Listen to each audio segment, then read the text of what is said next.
You're listening to Inside of You with Michael Rosenbaum. Ryan Teos is here. Hello.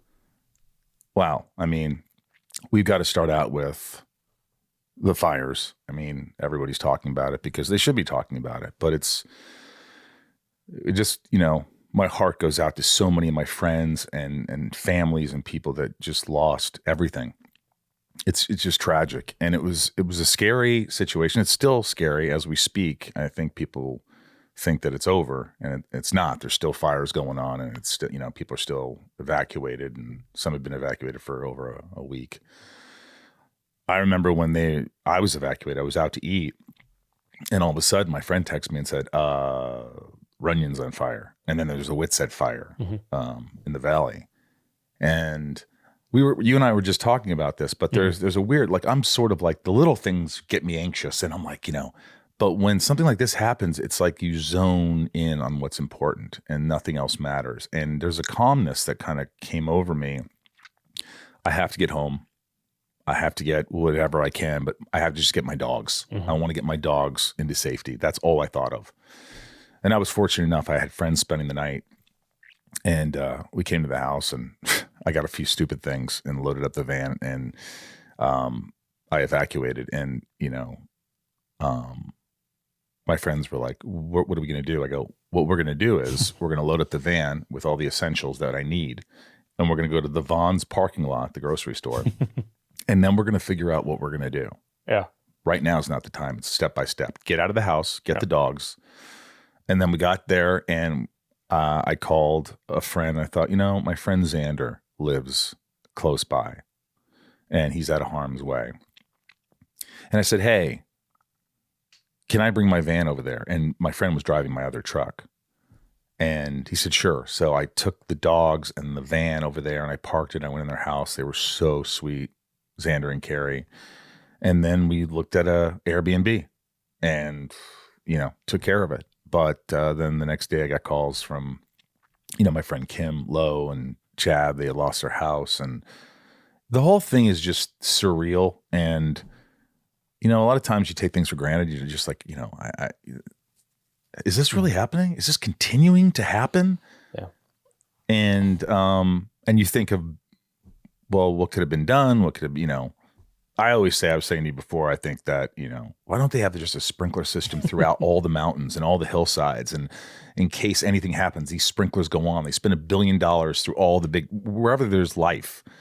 The sprinkler system should be the rain, in essence, but we didn't get But any. Rain's unpredictable. We're just not getting it right now. We're not getting it right now. But yeah, it's tragic. So, if you can, I always say a safe bet. I've already donated to the Red Cross and some other, independent people who are struggling and, donated there. But the Red Cross is always a good bet. If you're worried about, hey, who's getting the money and this and that, the Red Cross is always a solid donation. Yeah, I was just in just like a feeling like I don't know what to do.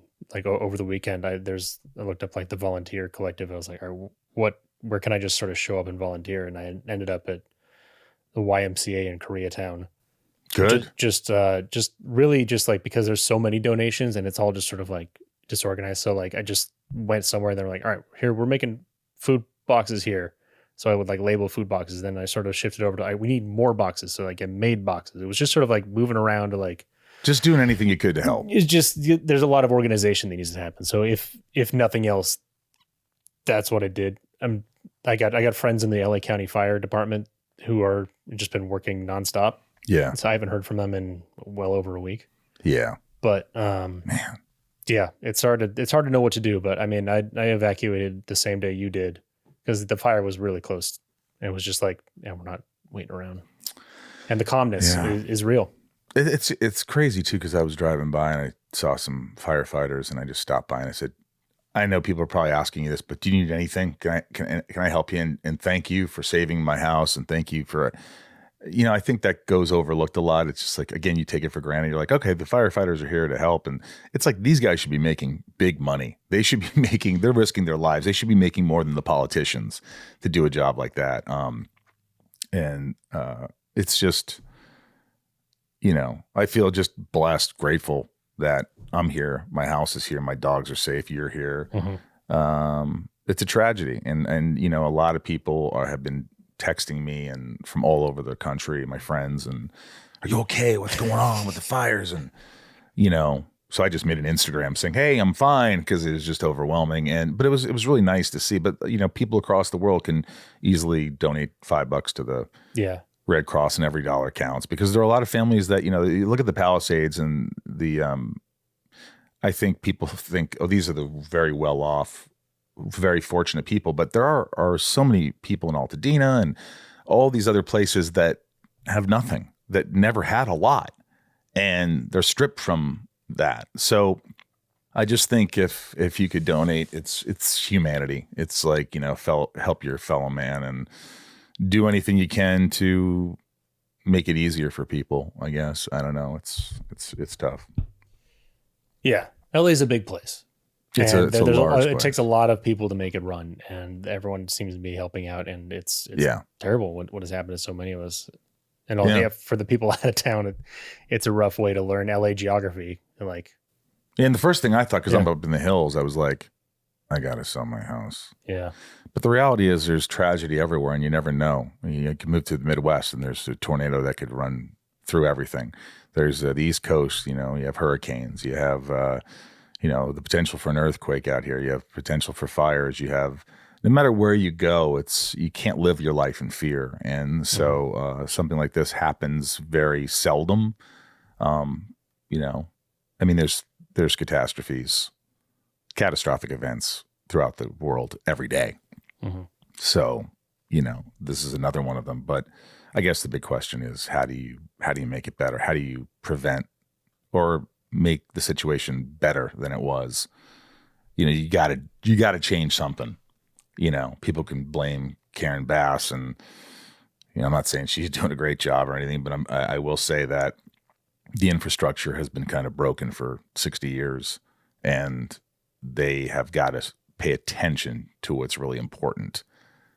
Yeah, there was one, just because it's near where my parents live, the Northern California fire from like 6 years ago. That was like a defunct, like an old power line. Yeah. From PG&E, the electrical company. And that started it. Yeah. Isn't it amazing what the little things that can start? And by the way, this could have happened with any fire in this situation. It's a perfect storm. It's like low humidity, right? Dry air, gust of winds, these very, you know, powerful winds, a spark, a fire, the embers, they catch on trees, and they, you know, so anybody, you hear about these arsonists and you hear about all this stuff, and it gets you kind of like worried, like, you know, this could happen. You know, people are like keeping warm and build a fire, and it goes out of hand, and, you know, anyway, look, if you could donate, if you could help.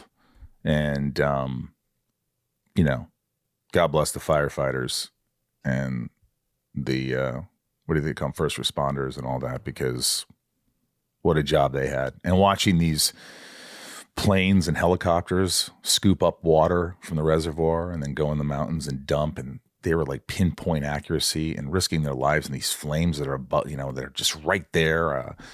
It was pretty astonishing. We still have a podcast today. And thanks for joining us, even though we're 2 days later because of all the fires and, you know, and I hope, Jason, my editor, you're feeling better. You know, it's a lot, but Lucy Lawless is freaking here. Yeah. You know, to make you smile and forget about things for a while. I love this woman. Her new documentary, which we'll talk about, is honestly fantastic. I tell you, when people say, oh, you have to watch this movie because a guest is coming on, I'm like, shit. And most of the time they're not that great. And I'm like, I got to talk about this. I watched the trailer and I go, I have to watch this now. And then I watched it and I go, this was an amazing documentary. So wait till she talks about it, but you have to check it out.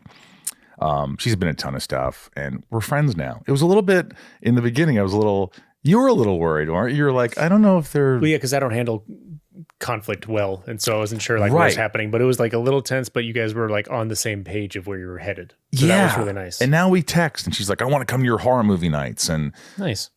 Lucy, you're amazing, and I hope you're safe and doing all right. I'm sure you have friends out here that are going through shit. Anyway, so look, if you want to follow our podcast, at Inside of You Podcast on Instagram and Facebook, at Inside of You Pod on Twitter. We could use your help. Also, patreon.com/Inside of You. If you want to join and support the show, we need you. And my Instagram is at the Michael Rosenbaum. It's got all that stuff on there, just for cons and all that. But more importantly, right now, today, I just want everybody to reach out and see if you could help those in need with the LA fires. And but anyway, Ryan, I'm glad you're safe. Thank you. Yes, me too. And thank you. Let's just do it. Let's get inside of the amazing Lucy Lawless. It's my point of view. You're listening to Inside of You with Michael Rosenbaum.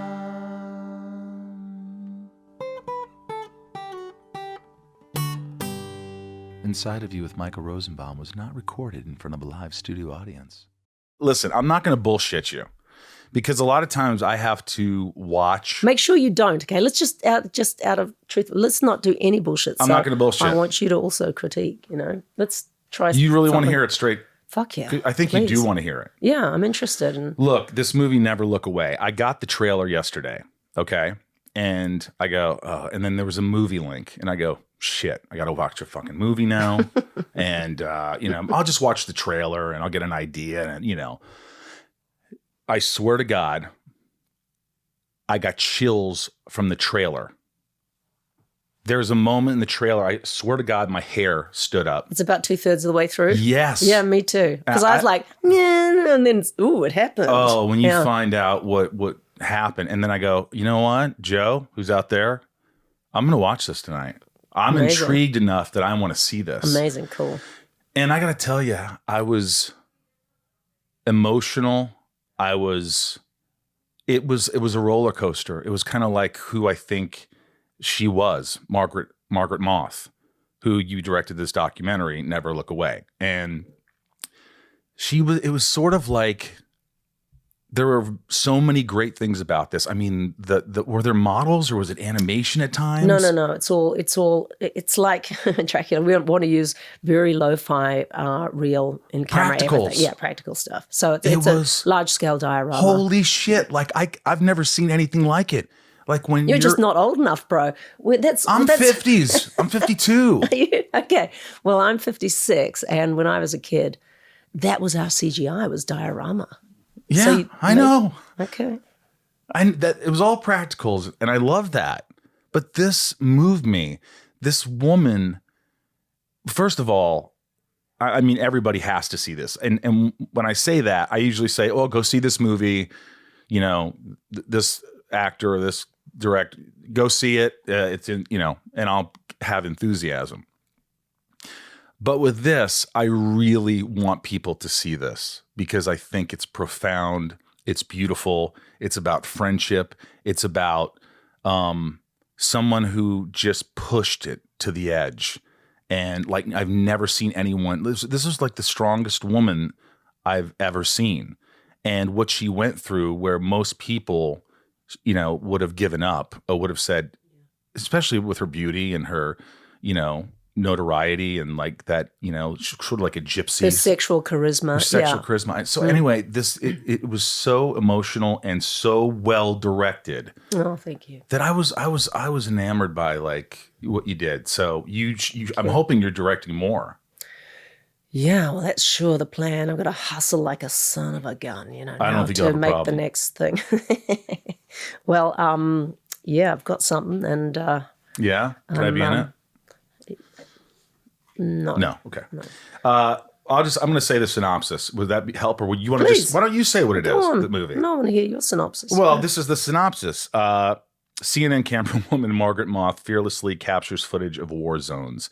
After receiving catastrophic injuries in the crosshairs of battle, she returns to work with more courage than ever.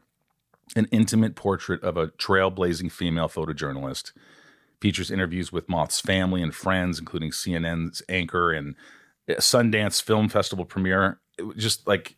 Yeah. Yeah, she worked with Christiane Amanpour. She worked with a lot of the greats of that era. And so we were lucky enough to have access to them through Joe, her best friend, who was also a cameraman there.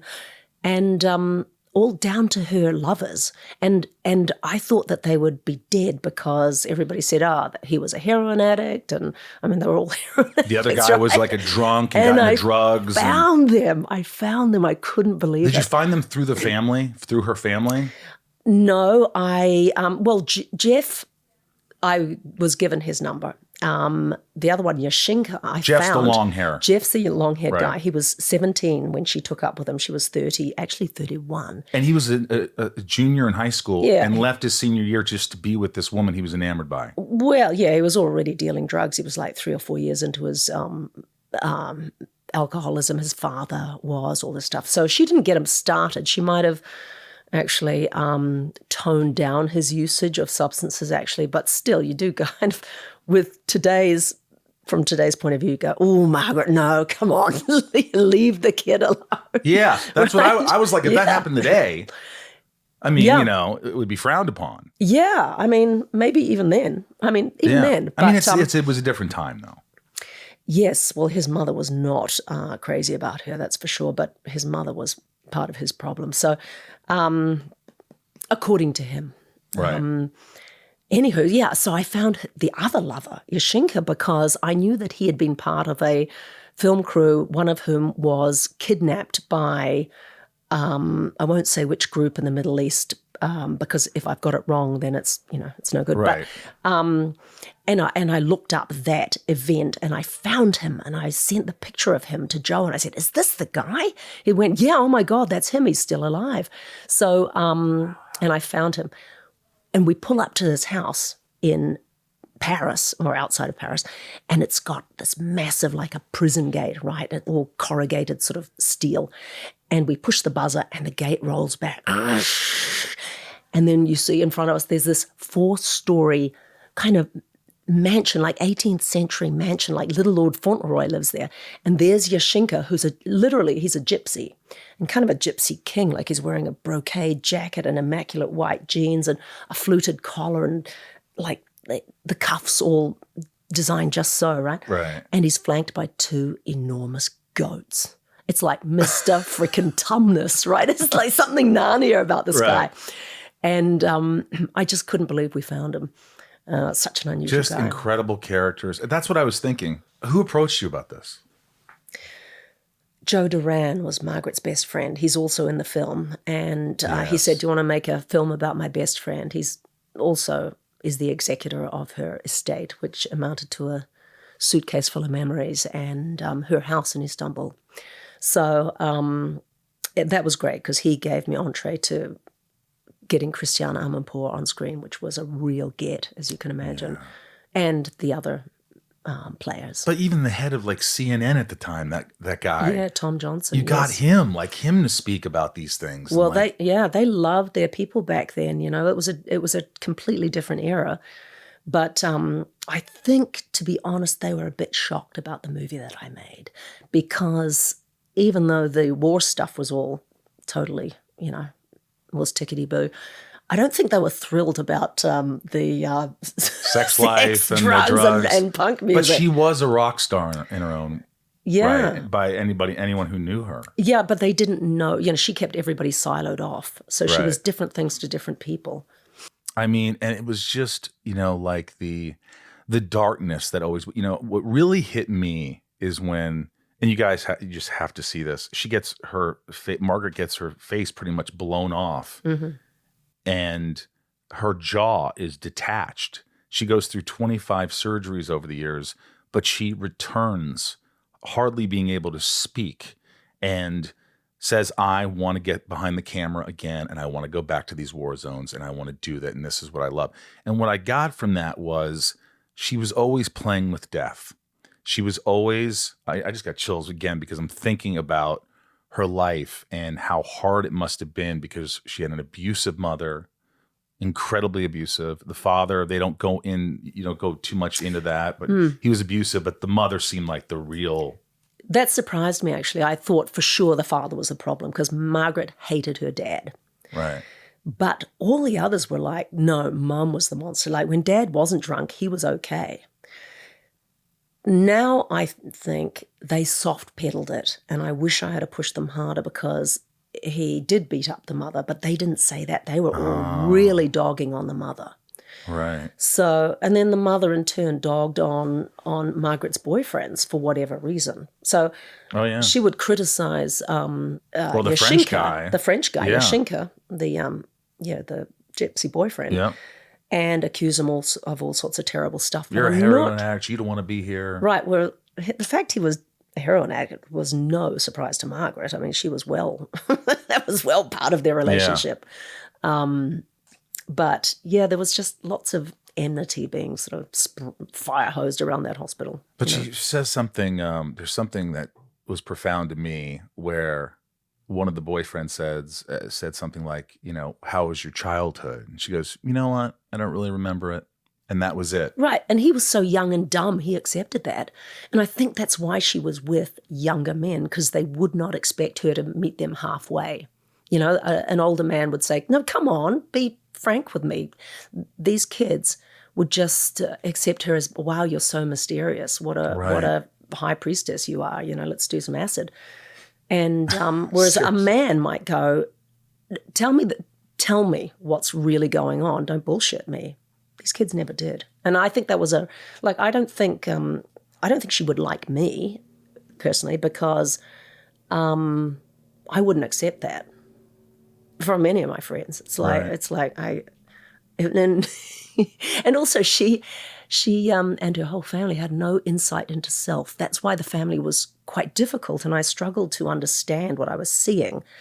The fact they were raised with no nurturance, completely emotionally neglectful childhood, meant that I think they never developed the capacity for self-insight. Or self-love. Definitely not self-love. Yes, I understand those things, yes. Right, well, perhaps you understand better than me, but they never, zero spirituality and zero inclination to question the past. They only go forward. And I think that became Margaret's superpower. Yeah, I felt like you have this way of, when you're telling the story, of like the darkness always creeping up in like some images. You see her drawings. Horrible. Her drawings were like, it told you what her childhood was like in a nutshell. I mean, I was like, and what you do, it's so subtle. You didn't hit it over the head with a hammer. But like in some images, you could see her drawing kind of creeping up that blackness that she was, the blackness was always, the darkness, it was always there. You should see them in real life, man. You can feel it. They've got energy, these pictures, they're really disturbing. And actually, I quizzed her without telling the siblings that I had these pictures. I asked them, do you have a house with a clock? No, didn't have a clock. Do you have stairs? No, never stairs, because Dad built the house out of concrete. So, they didn't have stairs. So these are from her sort of subconscious or her memory. But you want to jump to sexual abuse, and I could never find anybody who could corroborate that, nor did Margaret say it. So I think it's safe to assume it was physically abusive, but mostly emotionally neglectful, and that's evidently the hardest abuse to heal from. Yeah, but you never know. You never know. Some people, won't talk about certain things. It's true. They just won't talk about them. So she's more like of an enigma. You can think about what you will of her and the things she did, but you have to appreciate the bravery. And it was a woman who, and it also, I remember there was something in the doc that they said, if you were boring, she was done with you. If you were boring, if you don't want to go skydiving every day, if you don't want to, do whatever. Go high speed roller skating at night. Yes. And I was like going, she wouldn't have dated me. That's the first thing I thought was like, God, I'm really boring compared to that. I mean, I'll go bowling or go shopping to home goods, but I'm not going skydiving or to a punk club. I mean, maybe every back night in of the week. day. Not even, oh man. But I love this. I think you guys have to see. It's called Never Look Away, and it's from the same company that produced Free Solo, Right. Which was awesome. So where can people watch this? You can see it anywhere on any digital platform. So Apple, Amazon, YouTube. It's in limited cinemas, but it's wherever you stream your movies, you can see it. Yeah, I think it's just awesome. I'm so glad I watched it because a lot of thank you. times I wouldn't because just like, I just went through the surgery. You ever had surgery? No. Never not had a that. surgery? Oh, no, but I broke my pelvis. Didn't you break it on Jay Leno? And Yeah, what back happened? in the day. Well, I was just on Percocet for a number of days. So, yeah. Before the accident?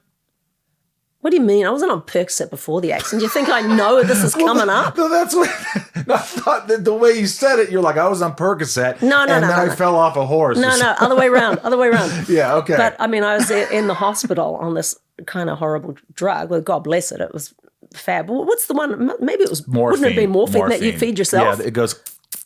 Damn. Yeah. Anyway, I know. Well, I just went off. I told you I went off the Norco because I had the neck surgery and I didn't taper down, folks. If you're trying to wean yourself off drugs, if you had surgery or if you're just a drug addict, if you don't take it easy and slow, you are going to feel like you're going to die for a good 4 days or longer. Shocking. It was horrible. Speaking of, Yes. Jeff, who was Margaret's young lover, who's kind of the emotional backbone of the story, died at Christmas.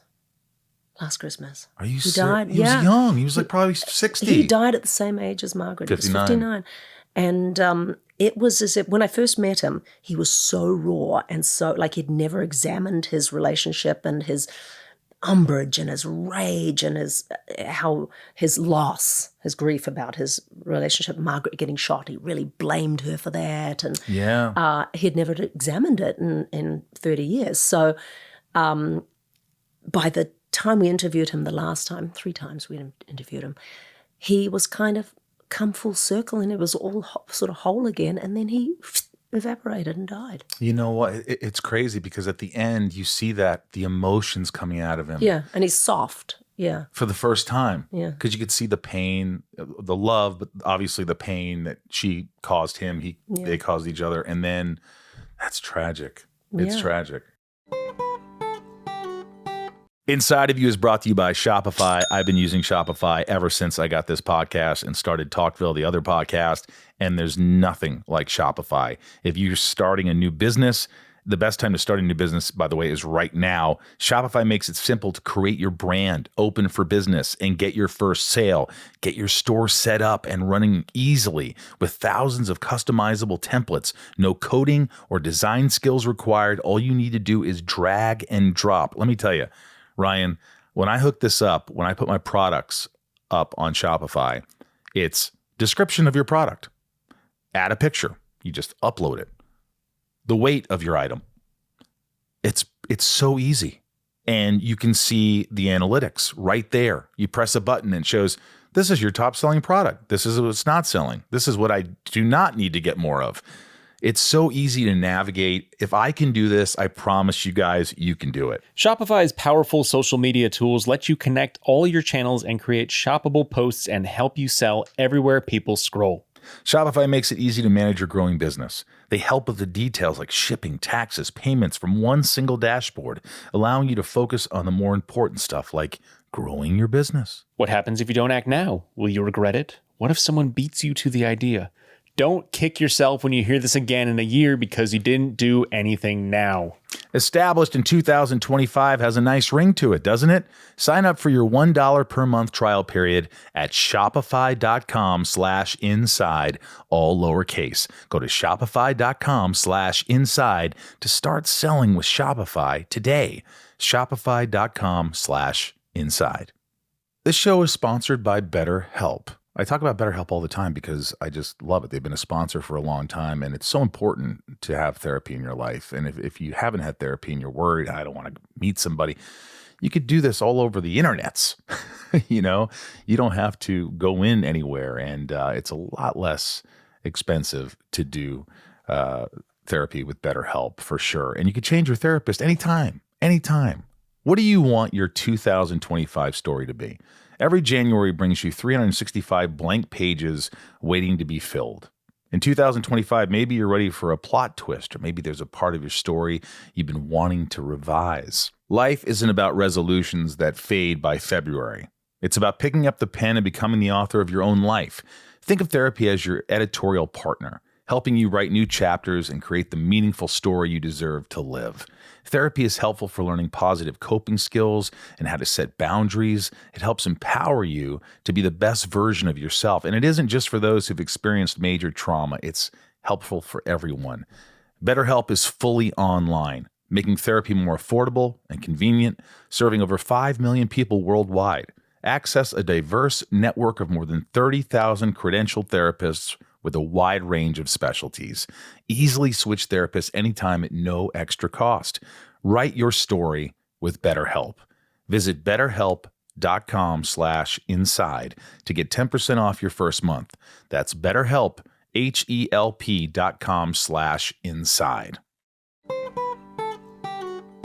We see Margaret's family and her upbringing. What was your family like?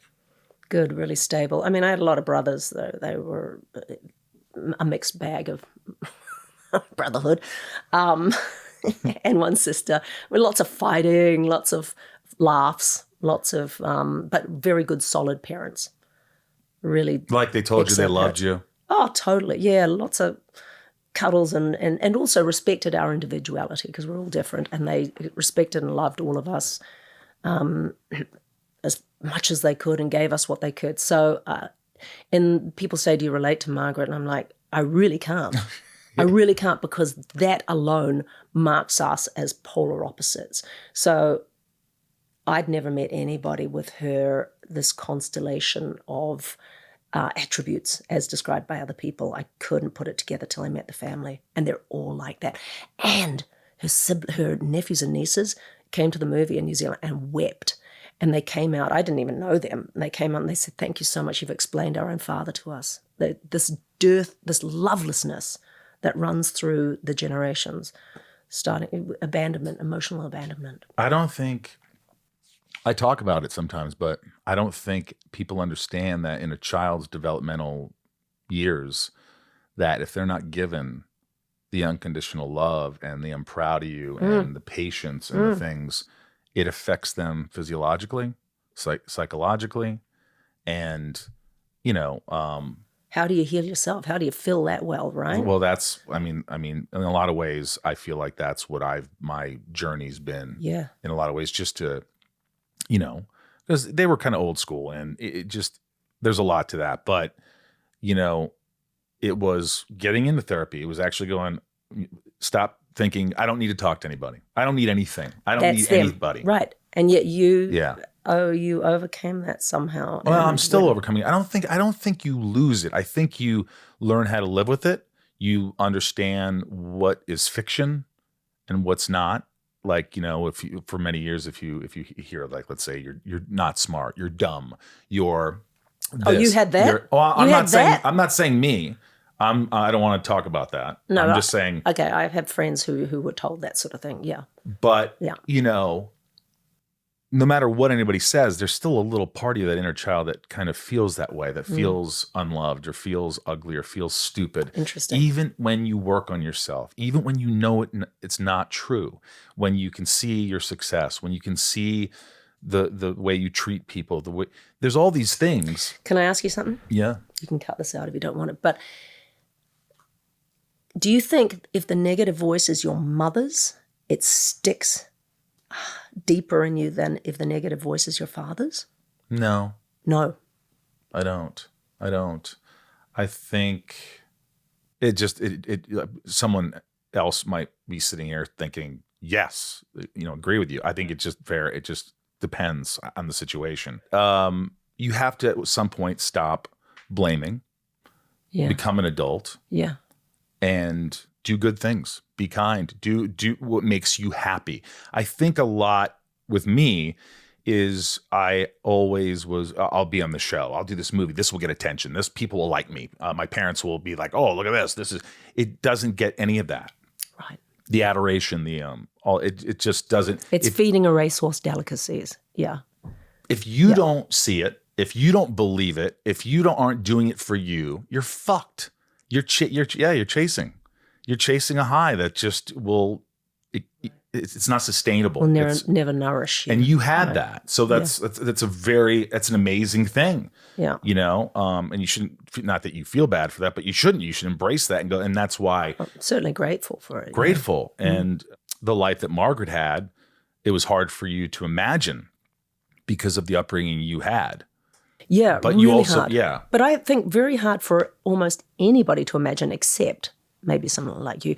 And when she went to war, maybe, I mean, how could you possibly relate to that unless you had a dearth of love? Yeah. So I think when she went to war, in a way that the vibration of war, if I can use that expression, mirrored her vibration inside. It felt almost like a home. This is where I belong. She would not leave Sarajevo. And Christian Amanpour and all those producers begged her to go. You're done. You've been here 2 tours. You must leave. 2 weeks. They say, stay 2 weeks. Get out. She'd already been there 4 weeks, and she's like, no, or maybe 6 weeks. I'm remembering wrong now. But Christian left, as she should. And I've got Margaret's own notes where like I just wrote back to Steve, the line producer, and said, no, I'm going to stay. I want to stay. And it was the next day, blew her jaw off. And she wasn't being reckless. She was sitting in the back of the van with the crew when her jaw was blown off. Oh, and by the way, did I tell you? You know how she made the joke, I want to go back to Sarajevo to find my teeth? Did you know I found her teeth? In the truck? In the back of the driver's head. Are you fucking kidding me? In the back of the freaking driver's head. Because I interviewed him. They stuck in his head? Yeah, they were in shards. Yeah. So he said for like 6 or 7 years afterwards, little spikes of Margaret's teeth are coming out of his head when he's shampooing in the shower and blink on the tiles. Not big, tiny bits. You like horror movies? Yeah, I know your husband does. Well, yeah. No, I don't like them very much, actually, if I'm honest. What? But I liked Evil Dead Rise because that was freaking hilarious. I really enjoyed it. I get too scared. I don't want to, I used to love them as a child. But Robert, right? Rob, yeah. Rob, sorry. Well, I'd say Rob. Yeah. But Evil Dead. Yep. The original, Evil Dead 2, and the list of movies, I'm just like, and you met on set? No, I met when Xena was going to series. So I'd just been playing roles on Hercules, The Legendary Journeys at the time, and then it was going to spin off, and I met him. He came down to meet who was going to be the star, and he thought I was crazy because I was going through a really difficult divorce at the time. So you were just and he bananas? just thought I was just stressed to the max. And he was there was a connection right away? Well, not immediately, but pretty quick, yeah. How long have you been married? 28 years. 28 years. Mm-hmm. But he produces a lot of these horror movies, and doesn't he say, you want to watch this, or he doesn't care whether you watch them or not? No, he doesn't care about it. I mean, we barely ever look at each other's work. Is that true? Yeah. Well, I'll go to the premiere, or we do watch my TV show together because it's fun and it's light and it's charming. But recently he asked to read a script that I'd written, and I guess because he could feel that I was really happy with it. You don't want to see anything in its infancy. It's like we don't have time for that. We're not critiquing one another's stuff. But he was, I was shocked. I was like, "What? You want to read my script?" Because I never ask for his approval on anything, and vice versa. We talk about dogs and our kids, and he likes the script. Yeah. He's got new respect for me. It's well, nice. He's a producer. He could probably make it happen, right? No, he only does his thing. He won't. I won't do a horror. He won't talk. You won't. Wait. No. Would he make it happen? Would he? No. Would he help you make it happen? Oh, he might make a connection, but no, not really. It wouldn't occur to me to even ask him. What? 28 years of marriage, I would say, hey, make this fucking happen. No, I got used to living without him long ago. I don't want to live without No, you. we're great. We're great friends, and Here's the thing, we work together.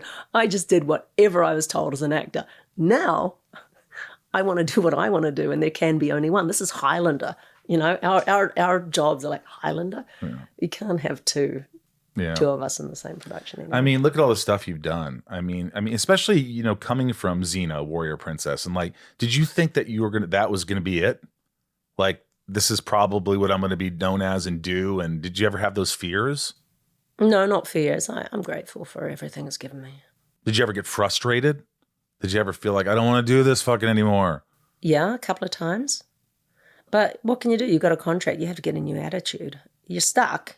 You can't be a bitch to everybody. And in New Zealand, they won't let you. So can't you just like say, I'm going to just eat a lot and I'm not going to look good in my outfit?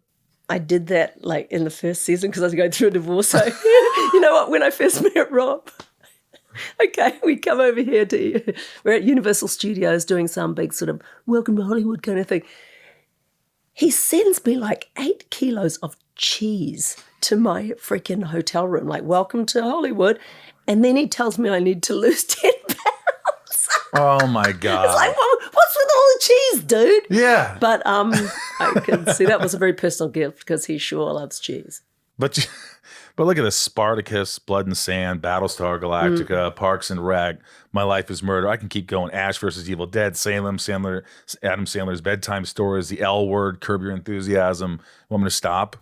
Yeah, you can stop. Well, yeah. I mean, that's a lot of stuff, and it's so different. It's like, do you look back and go, wow, I'm really proud of what I've accomplished and what I've done? And were you always pushing yourself to go further and further? No, I wasn't pushing myself. I've just sort of go, oh, that looks like the next most interesting thing. I'll do that. I haven't been very concerted about my career, and I was raising kids, and that probably had first call on my brain. But now when I do things, I'm in there before the money, and I am chasing the money. When you are there before the money and you chase it and get it made, that belongs to you. You know, I was just the public face of other people's hard work on all my acting things. It wasn't mine. So I don't have the same level of pride. I'm really, really grateful. And I am proud of them, but it's not the same kind as when you've generated something yourself. What are you most proud of? This documentary? I am really proud. It was really hard. How many years? Only 2.5. It was pretty short. Plus, I did a TV show and there was COVID in the middle of it. So, but 2.5 years is pretty quick, I think, to get something. It's 2.5 years from the first email to Sundance. Yeah, and did Sundance. Oh my God, I never saw this coming. Amazing. That's amazing. I couldn't get anything in the Sundance. Yet. It's fine. You know, it's just, and that's what I was talking about earlier. It's like, you got to do what you love. And it used to be where it's like, not used to be, it's now. It's my agents will go, this is what they're looking for. They want this. And I go, I don't want to just make that to. Yeah, you can't. You're right. But you're right. Unless you have to. So I'm grateful that I don't have to do that. And I could, try to create my own things. And I pitch them. And sometimes, most of the time, they reject them. But I love it. Like, for the first time in my life, I'm not kidding, in the last 3 years, I write because I love it. And I don't look at the end result as whether it's a success or not. I look at the process and the enjoyment and how much better I can make something and hopefully sell it and get other people excited about it. And that's the great stuff, and I never knew that. I would just. It's the God gene. I know somebody's written a book called The God Gene or something. I don't know what that is, but what I call the God gene is that spark of creativity, that when you make something, an idea, something out of nothing, that's come through you, and sometimes you don't even know how you're channeled this great idea, right? You don't feel like you own it. It's happening through you kind of thing. That's the magic, and that's what you have to follow. So, yeah, and you feel super, super proud and kind of honored to have been part of something. And I'm losing more of my ego as the years go on. Meaning, let people that are brighter than you and even more talented take over certain things. Bring it. Hey, yeah. I pitched it. Great. Let's make it. Can you help me get made? Yeah. Yes. You're the creator, but you're going to have to step aside. Great. I want to see this fucking thing made. It was my idea. Right. I don't care anymore. I just want to make cool things. Yeah. And it takes a village. it takes a village. And it used to be where I was like, no, I'm doing this, and I want to direct this, or I want to be it's like, no, just that's not important. What's important is the work and enjoying it and working with people you love, hopefully, because I'm sure. Have you worked with people that you don't love? Oh, yes. Who's the worst? Inside of You is brought to you by Rocket Money. If you want to save money, period, listen up. Rocket Money is a personal finance app that helps find and cancel your unwanted subscriptions, monitors your spending, and helps lower your bills so you can grow your savings. This is the real deal. How many times are you watching a new streamer because you want to watch some show and it's only on that, but you get the free trial and then you forget that you're paying $9.95 or $14.95 a month, and all of a sudden you owe $100, $200, $300, and it keeps racking up. That's why you get Rocket Money, Ryan. Mm-hmm. You did it. I did. And you saved money. I did. Absolutely. Rocket Money has over 5 million users and has saved a total of $500 million in canceled subscriptions, saving members up to $740 a year when using all of the app's premium features. I learned that 85% of people have at least one paid subscription going unused each month. Wow. Thanks to Rocket Money, I can see all my subscriptions in one place and cancel the ones I'm not using anymore. And now I'm saving more money. See all your subscriptions in one place and know exactly where your money is going. For ones you don't want anymore, Rocket Money can help you cancel them. And Rocket Money's dashboard gives you a clear view of your expenses across all your accounts. Easily create a personalized budget with custom categories to help keep your spending on track. See your monthly spending trends in each category and know exactly where your money is going. Get alerts if bills increase in price, there's unusual spending activity, or if you're close to going over budget. Rocket Money will even try to negotiate lowering your bills for you. They automatically scan your bills to find opportunities to save. Then you could ask them to negotiate for you. They'll deal with customer service so you don't have to. Cancel your unwanted subscriptions and reach your financial goals faster with Rocket Money. Go to rocketmoney.com/inside today. That's rocketmoney.com/inside. rocketmoney.com/inside. The title of the book, The Talented Farter. Yes. That's been a theme. Never. This is a wonderful story about a little boy whose only gift, his only real talent is tooting. He can make his toot sound like everything you hear in everyday life. So little Michael loved Halloween, but nothing frightened his friends more than when Michael would stink up a good scare. Can you hear that? Oh, I heard it. It is a lovely story, and it's beautifully illustrated by my friend Heath, and Simon & Schuster's putting it out. It's going to be in tons of bookstores and available on Amazon. I'm so proud of it. I worked with somebody that was stuffed down my craw. I had to work with. What does that mean? Stuff down your craw? I said, I can't work with this person. I cannot work with this. I'm telling you, something's wrong with this person. I got told I didn't know what I was talking about. And it turned out that they were watching porn the whole time. And no wonder, it all made sense. And I was like, yes, they're a porn addict. That's why I'm not getting any value out of this. The worst colleague ever, right? So, like, by all means, be a porn addict, but not on my time, so not on dirty, my dime. like inappropriate. I don't know. I didn't see it. But we're inappropriate with you on set, perhaps. No, this is not. This is a different situation. But you know, I also make other things. But yeah, when people aren't good collaborators and aren't open and don't take the best idea in the room, which is part of that egolessness, Or condescending. yeah, boo. Anyway, those experiences have tempered me and made me like, no one will ever fuck with me that way again, because I back myself, and I won't tolerate people who tell me that I'm just a little girl. You know, maybe I didn't take myself Good for seriously you. enough No. before. You know. Yeah, yeah. But now I do. That's great. And a lot of people don't have the courage to stand up. And I think now more and more it's changing, which is great. But were there times where you just said, stop it, don't talk to me like that? This is how, have you ever had one of those moments? I've had some. One time on back on Xena, where we had some actor from another country came to New Zealand, was just holding the whole crew up. And you don't have time for that, especially on a show like that where we're all hustling together. And I was only the head of the acting department. And we're a family, and we all move together, you know. And this guy didn't understand and thought that I would indulge his caprice.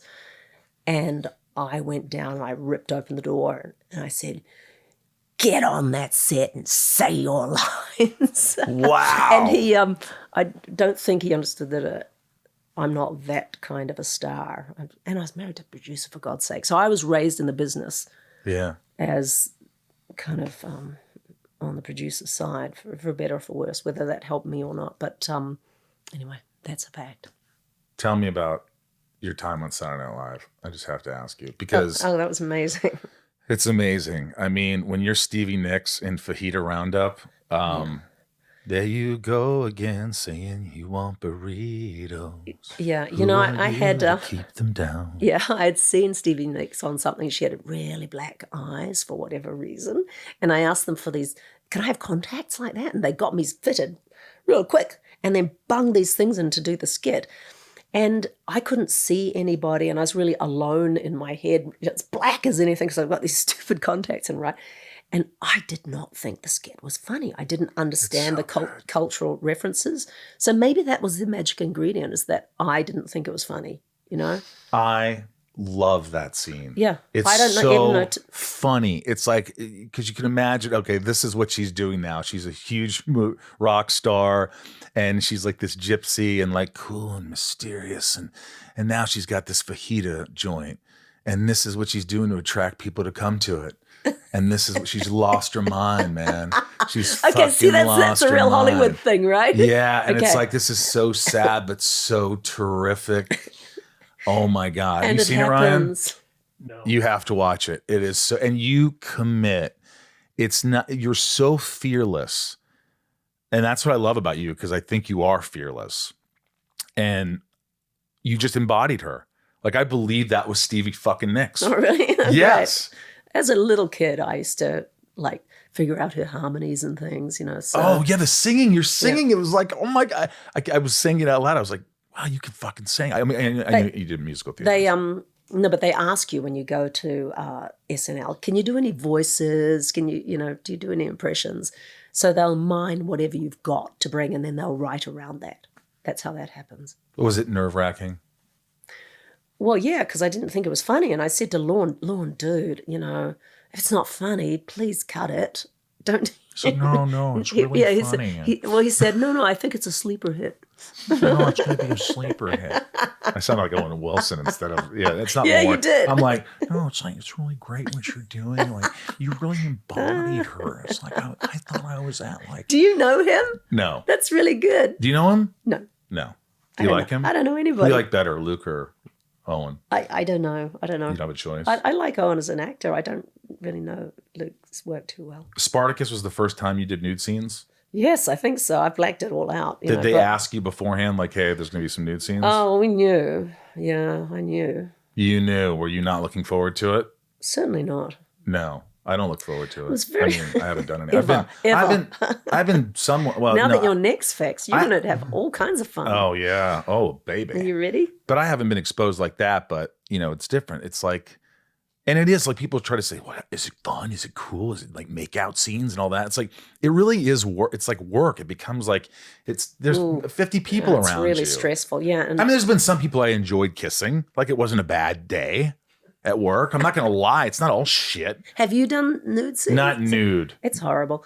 Yeah. See, that I can't relate because I haven't done that. Yeah. It's pretty yucky. But we would have all these extras, right? And they would get people from what turns out to be the porn capital of New Zealand. So we'd hire all these people who habitually do such things and get them to choreograph their own scene. So that's an orgy scene, right? And we would have these young women come in and we would dress them up as, in fabulous costumes, like you've got a long peacock tail and it's made with real peacock feathers, etc., or a tiger or something or other. They looked amazing. But when you have long dresses and things, you're always stepping on somebody else's tail, right? Right. So I remember somebody stepped on the tiger's tail and she turned around like... And we were like, whoa, whoa, whoa, whoa, hey, no problem. We just stitch it back up. We're going, it's a film set. These things happen. There's no, but she was going to kill. And I thought, that's an interesting phenomenon. Why did she react like that? Wow. And I realized that if you're in the sex trade and somebody rips off your real hair ponytail. Well, how about drag?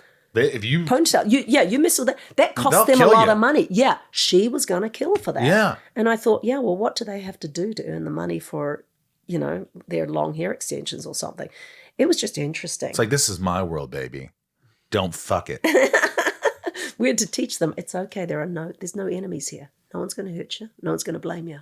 We just fix things. The LGBT community loves you. Well, and you love I them. I do. Where did that all start, really? Started with Xena and The Village Voice, which first grabbed onto the lesbianic themes, which Renee and I did not see in the characters. But the writers totally knew what they were doing, because Liz Friedman's a gay woman. She writes a lot of great TV shows. And Rob, they knew what they were doing, because they're trying to make a show that sits on, where's the brink of society right now? What's the boundary of society? And we're going to bounce on that. So in Spartacus, it was sort of nudity and male on male relationships and all those power dynamics. For Xena, it was the gay thing was still extremely new, and also like interracial relationships, even interspecies, because there was a little bit of, centaur human hookups. That's amazing. Yeah. You love going to conventions? I go to very few because you just get sick at them. Is it like a shit show for you? Are there tons of people in line waiting for you? Yes, they're very good to me. They are. So you go there and you don't have like, I wish somebody would come. No. Never have that. No, and you stay an I hour can and tell a you half about and then, that. That's happened before. Where it's like, wow, thought this would be busier. Should we get another coffee? Yeah. And you always get these Uh, spies from the other, coming in, like Liv Ferrigno always pads over and goes, he's counting how many people you've got. let's see here. You have a big line. Yeah.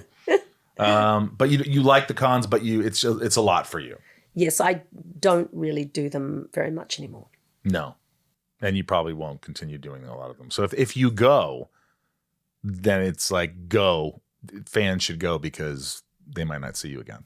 That, I guess so. I guess that When's is your the next case. one? You don't even have one scheduled. No, there is only one that I do every year, and that is in Los Angeles in January. Oh, yeah. So I do actually know that. Don't they have a big New Zealand one? It's called Armageddon Con or something. Yes, I've never been at that, because I always feel like, why do New Zealanders don't want to see me? I've never been. I've never been to New Zealand. Well, hello. I've been to Australia 4 Armageddon. times. Is New Zealand better? Of course. Well, What's the difference? Totally different. What's the difference between a nar and a nar? For No. What does a New Zealand no and an Australian no? It just depends where you're, like if you're in Queensland, I suppose you might say no. That's how, like No. Margaret's sister would say no, whereas Kiwis would go no. No. It's much more subtle. it's softer and sits back in the mouth, a little bit more like a southern accent. So New Zealanders will always do a southern accent better than a North American, a standard American accent. Can you do that again, the softer one? No. No. No. It's very good. It's perfect. Does it? Yeah. I think it's I don't know if it's a quadrathong. I It's keep more going than a into Owen diphthong. Wilson like, no. It's like, Yeah, there you go. Kind of like that. Australian Owen Wilson or New Zealand Owen Wilson. Yeah. I don't know. Yeah, Australia's got much more attack. It's much more staccato. And Yeah. You don't get upset. I asked, who did I ask? Reese Darby. Literally the first thing you guys talked about. That's what the first thing I said. I said, is there a big rivalry between Australians and New Zealanders? What did he say to that? He said, yeah. I think he said yes. He said, yeah, there is. Yes, but mostly coming from the little guy. It's the little brother who's more, upset about being little. So New Zealanders feel it more than Australians who are like, why do you hate me? They're only like, what did I do to you? Yeah. Have you ever in your life, because you've done this for a while, you've been in this industry, and it can get to you. I mean, I know you had a good upbringing, but have you ever gone through depression? Have you ever gone through anxiety? Have you ever had to go to therapy? Oh, yes. Really? Gosh. What's the worst or one of the worst moments in your life that you can remember where you're just like, I have to see someone, I'm not right? Well, I witnessed another family's tragedy once. And because it wasn't my family, I thought I was okay. But actually, it was something I couldn't cope with. And 3 months later, I'm barely sleeping. It's all like white noise. I was living in Los Angeles. Rob was doing a TV show in, I guess, New Zealand or a film somewhere. And I had 2 little boys at school that I was supposed to drive to Tarzana and back. I was living in Studio City. And I could barely drive, like I was falling asleep at the wheel. And I went, oh my God, I've got to go see somebody.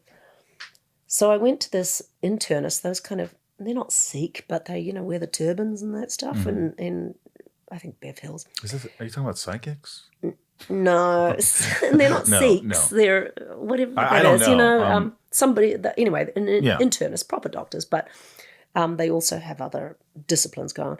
Anyway, this guy was sticking pins in my toes, really deep, and I was just sort of looking at the wall and crying, but I couldn't feel the toes. I was completely cut off from my body, and he was getting people to come and say, look, we've got all these, pins deep in her toes, and she doesn't feel anything. And he said to me, look, you've got PTSD. And, perhaps you want to try some antidepressants. And you had no something. idea of that. Well, I knew what the event was that was affecting me. I did know that, but I didn't know how to get out of it because I was in this terrible maelstrom of an experience. Right. And could barely feed my kids. Like boiled eggs 3 days a week, right? And not 3 days a week, 3 times a day. Anyway, so I knew that drugs weren't for me. I thought that's not the answer. So I went to see the shrink friend of a friend. And he did sort of a regression, some sort of breathing thing, like a pillow on your face and you hyperventilate and then takes you back to that moment of the traumatic moment. Yeah. And in that moment, I sort of found grace in the situation and a purpose. It's like the angel came to me, that the other people, the other family, it wasn't even a tragedy for them, hardly. They kind of didn't care. But I cared. And it broke all my rules, which is kind of what PTSD does. Whatever you're experiencing has broken all the rules of everything you ever understood about compassion, the world, safety, blah, blah, blah, got obliterated in that moment. So I found grace in it because it was like, I say angel, I mean, I don't really literally mean it, but the angel came to me. It wasn't for them. So I could stop feeling angry at them for not giving a shit about this horrible thing that happened. The message was for me to wake me up. So and give then you a break for caring so much, like give right, yourself and a break. immediately the healing began. It happens in an instant. I want to go to this person. He's dead, unfortunately. Great way to bring that up.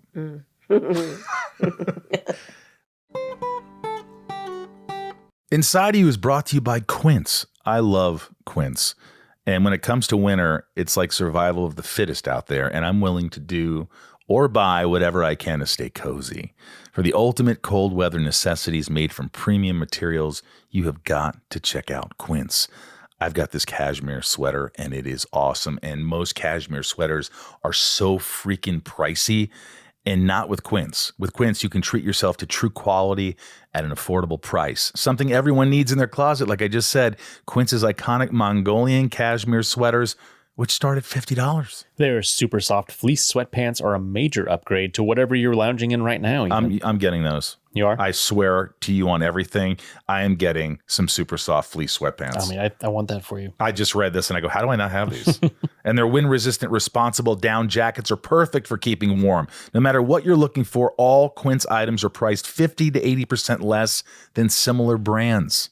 By partnering directly with top factories and cutting out the cost of the middleman, Quince passes the savings on to you. Quince only works with factories that use ethical and responsible manufacturing practices, and they use premium fabrics and finishes for that luxury feel in every piece. Luxuriate in coziness without the luxury price tag. Go to quince.com/inside for 365-day returns plus free shipping on your order. That's Quince, QUINCE.com/inside to get free shipping and 365-day returns. Quince.com/inside. Hey folks, it's me, Michael Rosenbaum. Listen, if you're a supporter of the podcast, if you're enjoying these interviews, we ask you if you can join Patreon, patreon.com/inside of you, and help the podcast. It's a great way to build a community and friends, and there's a lot of benefits. There's different tiers. There's one where I give you packages every couple of months, a bunch of gifts, and write a note. You get your name shouted out on the podcast, and much, much more. But most importantly, you'll be helping the podcast. So if you want to become a member of Patreon and support this podcast, that would be awesome. So just go to Patreon, Patreon, patreon.com/inside of you. And I really appreciate you. Thanks. How much does having a child change someone? If you look at you before children, having kids, and then having kids, what changed? What was the biggest thing? Well, it probably stopped me getting into trouble. I won't say that it changed me. Maybe I was always going to be the person I was already. Were you a troublemaker? A little bit, maybe. Am I seeing a little Margaret Moth that you're not telling me about? No, I Were don't you know a why you say partier? this. By no means, no. Oh, so you weren't a partier. No, I had a baby. I was 19. I was pregnant and married at 19, wow. bro. That's how I became Lawless. That's my name. Yeah, I married this guy yeah. with the name. So I still can't believe his name kept was me out Lawless. of trouble. Yeah. Because I always had a little kid. And then 10 years later, I had a couple more. I mean, yeah, I can't imagine. Like 2 dogs are enough for me, Yeah. I think. Good And everybody's choice. like, you'd be a great father. I'm like, but also there's the fear of not being a great father. No, probably, did you never, I mean, I guess you were so young, you didn't have time to think of fear. It was like, I'm pregnant at 19. You know what? I will admit to you that in times when I felt freaked out, I defaulted to my mother's behavior, which was good and solid.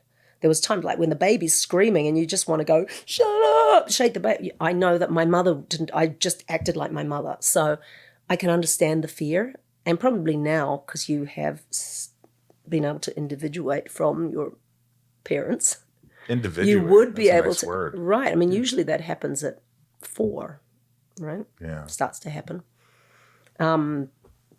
You've retroactively done that. But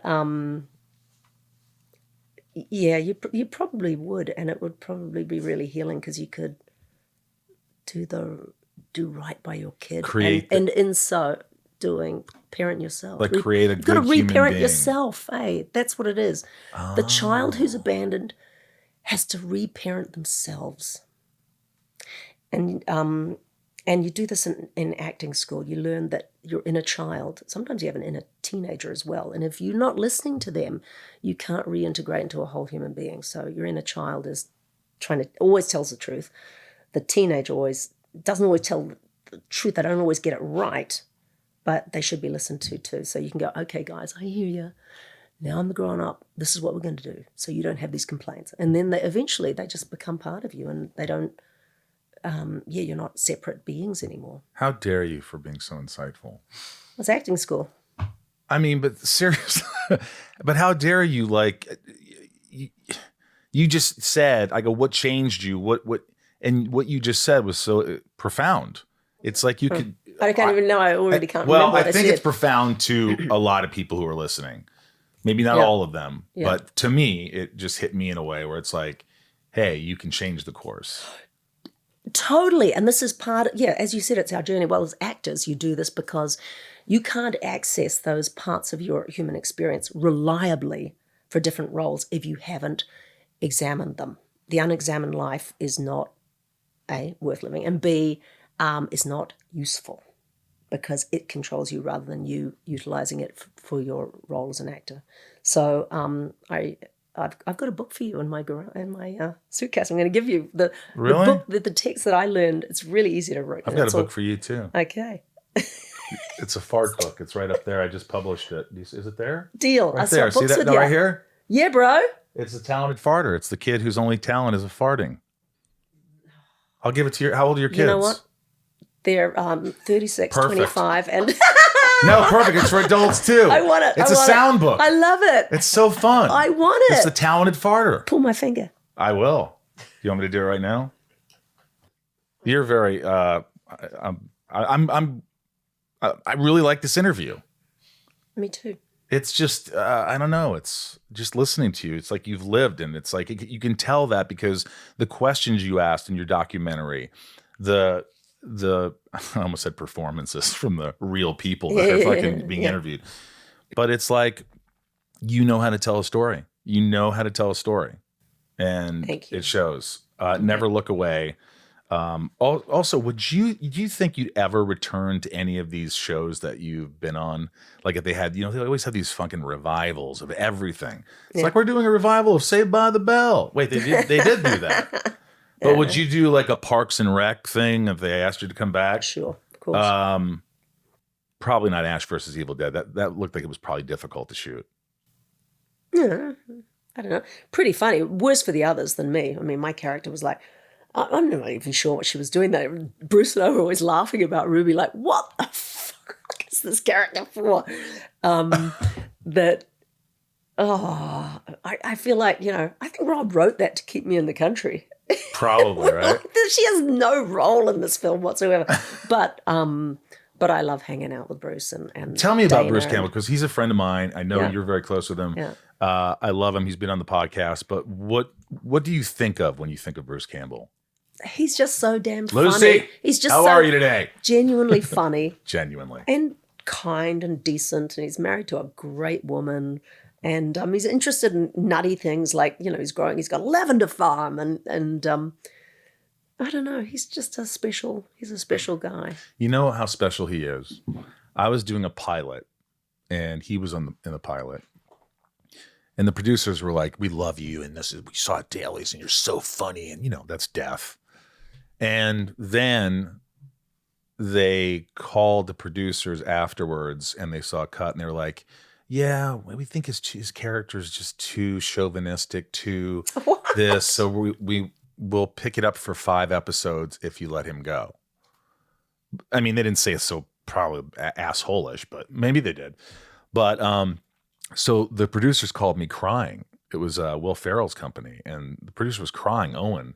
And he's like, I don't even know where this came from. We all love you. I don't know. And he says, but we have to let you go.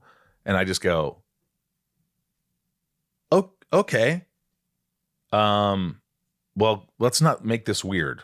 I love you guys. You're awesome. I'd work with you again in a second. Thanks. And I remember I told Bruce, probably the next day or something, I said, hey, he's like, good. Now come over here and let's get high and ride bikes.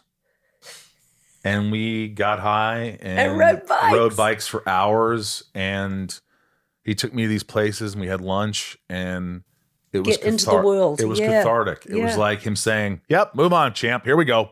Yeah, and get into the real world. Yeah. Instead of being in your head about it. Yeah. Yeah. It was just a beautiful thing. Yeah. All right. This is called Shit Talking with Lucy Lawless. These are questions from my patrons who support the podcast. All right. We're going to do this and then we're done. Are you excited about that? Because I know you have a cold. Yeah. But you haven't sniffled much. I'm on drugs. Oh, good for you. Yeah. Patreon.com/inside if you want to support the podcast, if you like it. Thanks. Don G, given how much fight, running, and action scenes you had in Xena, did you sustain injuries any long lasting, and are you okay now? Well, obviously you're okay. Oh, yes. Tons of injuries, but really, why would I go into that stuff? It just happens. Everybody in the world, your body is going to sustain injuries, right? You've got a neck. What happened to your neck? Ice hockey and shit my whole life. It's my 10th spine surgery. Oh my God. I'm grateful that I could. That's why Margaret's inspiring to you, because just push against. That's why I get emotional when I see that. When I see how she keeps going, it does something to you. Survive and love life every minute you can have it. So yes, I was injured, my friend, many times, knees and backs and pelvis and things, but it just seems to be part of being alive and having an interesting life. Or being one tough bee. Son of a bitch. I'll let you say it. That's why I said bee. People would get upset. Oh, by the way, it's rapid fire. Dana S., you made your fight scenes in Xena Warrior Princess look easy and like you were not to be played with. What was the most difficult part of doing those scenes?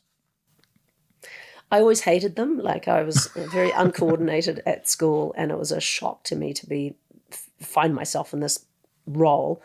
Fortunately, I had brilliant stunt women like Zoe Bell, who's a dear friend, and my girlfriend Dana, who's just blanking on her last name. But anyway, just awesome women. So they made it all a lot easier. Murph C. says, how many young women have you met who were named after Xena? No, I meet dogs and snakes named after Xena. Is that what it is? My dog's named Xena. Yeah. Funnily enough, I had an auntie Xena. She lived to 104. Auntie Xena. My auntie Xena. Good for her. Great Aunt Xena. Little Lisa, if you could only have one superpower, what would it be? I want to be a talented farter. Right? You hear that? Just promoting my book. I'm going to read the book and find out how it's done. Oh, it's a quick read. Yeah. It is a quick, smelly read. Last one, Nico P. You were amazing in Spartacus. What was your favorite part about exploring a complex character such as Lucretia? I really loved working with Viva Bianca. She was such a great friend through that. And we got up to all kinds of shenanigans outside of work. Like, we just amused the hell out of one another. So the scenes in the parlor were so deathly because my character was always being told that she was old and ugly and not good enough. And she's always scrabbling for like power and stability. And of course, there was none in ancient Rome for a woman alone, right? Or a woman whose husband wasn't climbing the ladder. You're dead. So, the parlor scenes were really fun to shoot. Ryan, is this amazing? Yeah, this is awesome. Okay, good. I interview a lot of people. Good. You're like the 350th person, and you're freaking up there. Oh, well, thank you very much. You're fantastic. The film, the highly anticipated film, Never Look Away, you can get it on digital on demand and all that. I urge you. How about this?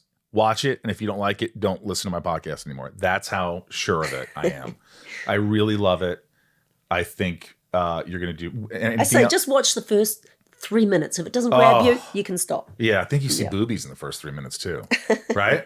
A picture of her, I think so, yeah. Right? So if you're looking for boobies, then at least maybe now. I mean, if that's what you're looking for in a maybe doco. some of the perverts out there are gonna. I'm trying to get them to at least tune in. Yeah, hey perverts. Yeah, you don't see any dongs though.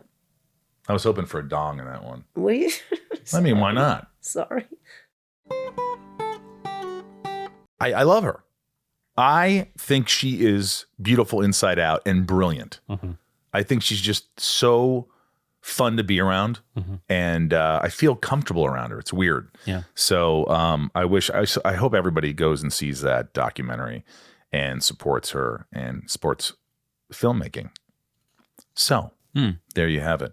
Thank you for listening. And again, if you like the podcast, please subscribe, write a review. Write a review, guys. It really helps. All my listeners, even if you're new or old, write a review. It helps the podcast. And join Patreon, patreon.com/Inside You. There's so many benefits and perks. A lot of perks, Ryan. Mm-hmm. You get boxes sent from me every couple of months. You get to ask questions to the guests. There's so much more. So go there and look at the tiers. There's tiers, different tiers. There's the top tier, the middle tier, the low tier. And I just thank you for your support. And right now we're going to read off the top tier patrons who support the podcast. And that's one of the perks. You get to hear your name every episode. And Ryan here is going to help me. I will. So thank you guys. That's and good. Do I need to give a shout out to anybody else?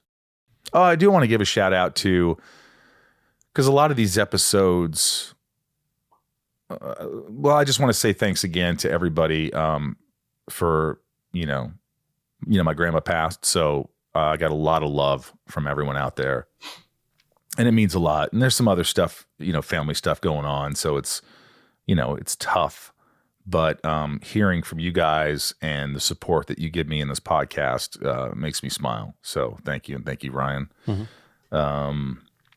You're welcome. And that's about all I got.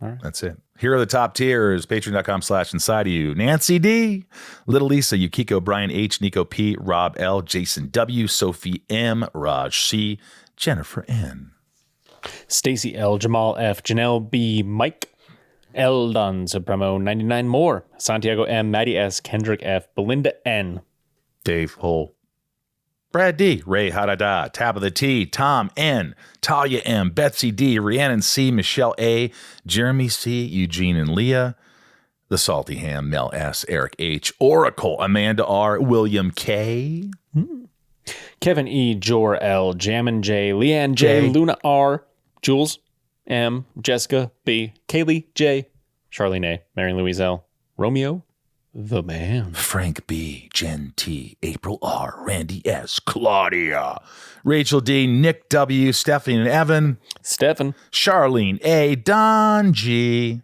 Jenny B76, Tina E, N G, Tracy. I love these people. Keith B, Heather and Gregor, Ellie K, Ben B, Jammin, Pierre C, Sultan, Ingrid C, Christina S, Dave T, David L, Jill B, Jeff G. We love you and thank you for listening and supporting from the Hollywood Hills in Hollywood, California. I'm Michael Rosenbaum.